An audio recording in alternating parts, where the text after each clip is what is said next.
Up here in another game between TinyDragon and BadBraz. BadBraz, a lot like BadRail, is a KF. I mean, instead of an UD main, he's a KF main, and I think never seen him play anything other than KF. So that's also really cool to see.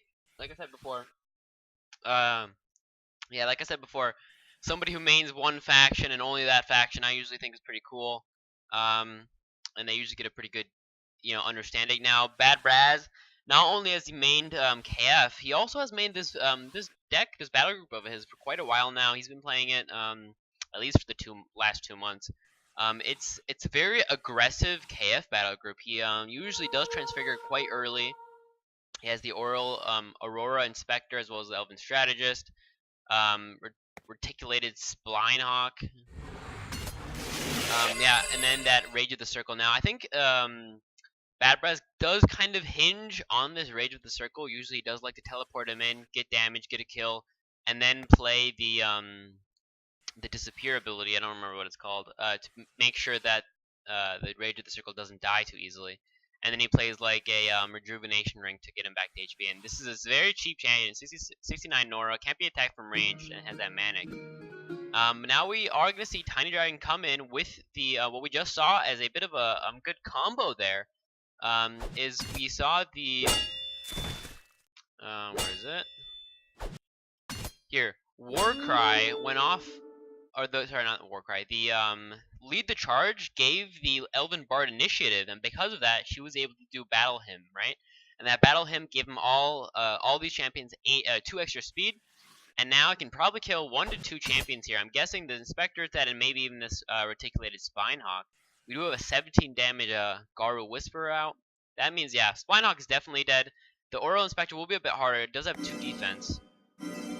Alright, so 7... Yeah. That was a 1 attack and a barrage. So we just saw 45? Yeah. We just saw around 45 damage done just by that Garu Whisperer. Got to deploy an Ancient Wisp there as well. So yeah, this Aurora Inspector is dead. Now the Spinehawk is actually not dead. I actually thought he would also die. Now if there's a spell played, maybe. But yeah, that means that was a really good kill though. Has the okay.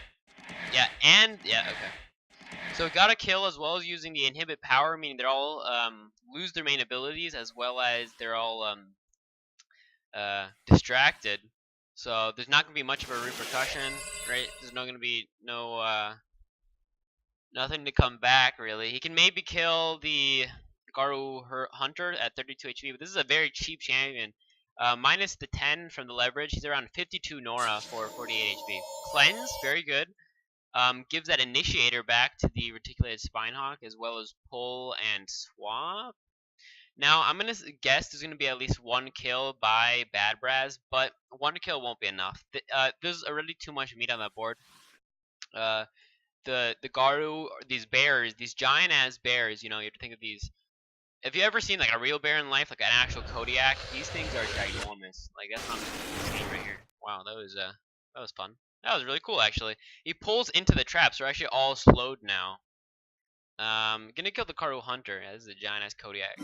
Actual like Kodiak bears are huge. They're pretty scary. Just like in the videos. Now, there's a double tap here. 12 and 16. That's a good amount of damage. Can he kill this one hunter? Wow, perfect kill. Very well done. Now, can he kill the second one? I think so. If he gets a Manic that works out for him, then he can get the Manic kill. They're also all slowed by that and eviscerated. Actually, no, will eviscerated kill? No, 5 damage from eviscerated, but aura. And so the aura will get the kill here. How did he gain so much AP?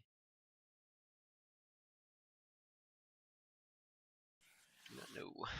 Anyway, wow. Oh, he gained the AP from the Aurora Investigations. And he's going into the font. Wow, that is interesting. That is interesting, definitely. So I'm not sure if he was going for the Elven Bard or if he meant to take this font. But the Aura and the Eviscerated will kill the Hunter. That was an amazing play to use the pull to pull these Garu into the trap. So they're all slowed now. That was really cool. Now it's 3 Garu. That was actually a really cool play right there. I like that a lot. That was awesome. Now this Reticulated Spinehawk is dead, but we saw 2 kills and then 2 kills. So it was a good 1 for 1. Now he does not want to kill this Rage of the Circle. He doesn't want to hit it at least because he will become paralyzed with the paralytic feedback. So it's kind of dangerous with the Whisper to attack. Yeah, Spinok is fine, but if he goes for this guy, this is dangerous. Yeah, he's now paralyzed. Can he kill the Rage of the Circle? No, not this turn. They're all slow. They're much too slow to do anything. Also, if he attacks with range, which he's going to, he's... No, is it the only first champion? Oh, it's from 4 spaces or over. Okay, so it's not... That was 3 spaces, so it's fine. But, yeah, the Whisperer got killed there. Or got paralyzed. Yeah, they're all eviscerated, so the, Hibernate doesn't actually matter here.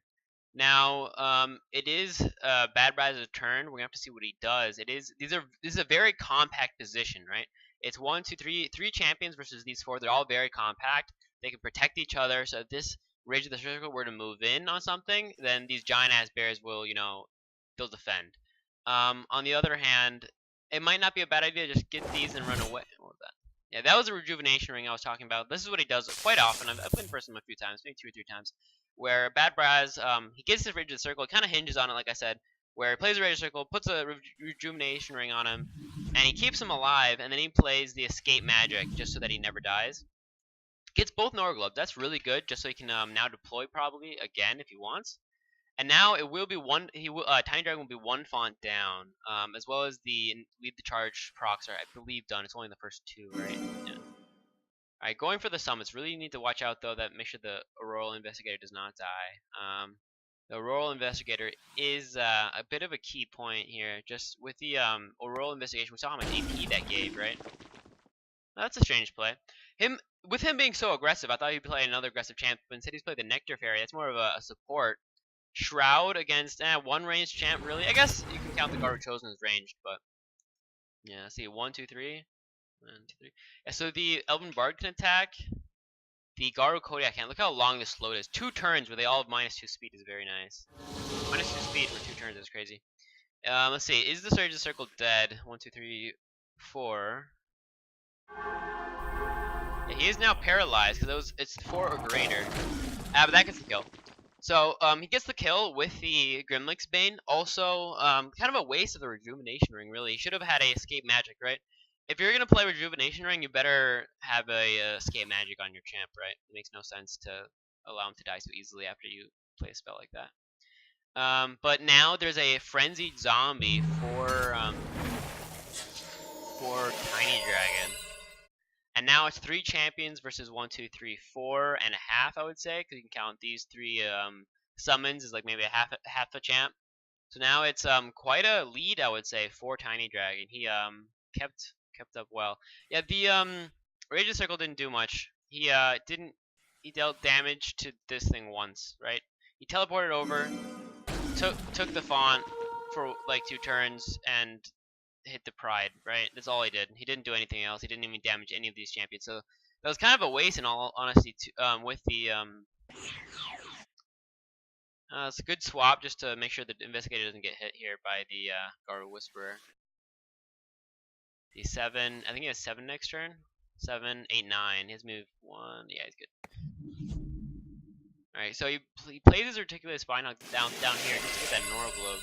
That does mean he's quite slow. He has to that's a really slow play, right? If you think about these in plays, right? Like in Hearthstone, you say, oh, it's what kind of a play is it? Is it a slow play? Is it a quick play? This is a very slow play. Having this Articulated Spinok all the way down here, it's going to take 2 turns, you know, 1 turn to get it over here somewhere, and then 1 turn to get up here, and then 1 turn to actually like be in the battle. So this is a very slow play. We're going to need to have BadBraz retreat, just because his reinforcements are very far behind. Barrage might be up soon. Now Shroud is on these champions. They are shrouded, so not too much damage from ranged. 14 is pretty nice though. 14 base damage on the range champ is still pretty crazy. He might even just be going for the fairy. Yeah, he's just gonna go for the fairy itself. That way that he can kind of avert the shroud. There is a Grimlick's Bane to get the 2nd kill. That means they don't have the shroud anymore. Now this is what you kind of want to do. If you're ahead, you definitely want to play spells to get even more ahead, right? So he played a 30 Nora spell to kill a 61 Nora champ. Usually you're like, eh. but because he's already ahead, it's completely fine if he takes non-favorable plays. If he is, you know, kind of just charging forwards and taking kills, right? And that's what he's doing, so he's doing quite well here. Just keep going forwards, keep taking kills. You don't really need. It's fine if you take, you know, not completely favorable kills here. See what he does. BadBraz could take the Norglobe and run away. That seems strange. That was awkward, because now he's vaporizing. He should have hit with the Elven Strategist first. Yeah, that was really awkward. Because that was, what the fuck? Yeah, because if he hit with the Strategist first, he would have done 13, and then been able to hit again with the Investigator for the full damage, because the Incorporeal does take full damage from magic type, and not from physical. So that was a big misplay there. Plays a Normal Inspector now, who also has, let's see, the gift is Flight and 1 speed. So this is an 8 speed Aurora Inspector. But yeah, big misplay. This is probably going to hurt him later. He could have done, instead of 4, he would have done 13. So it would have been 13 and 13. So it would have done plus 7, 7, 8, 9, 10, 11. No, plus 9. So this Garu Whisper would be minus 9 health, right? So this is, I don't know. It's a pretty bad play. Now, also, the Garu Kodiak is in range of being able to play the Warcry, as well as there being another Battle Hymn up, so there's already been 4 turns. So we're going to see a Warcry here by the Kodiak, and there's GG. Well played.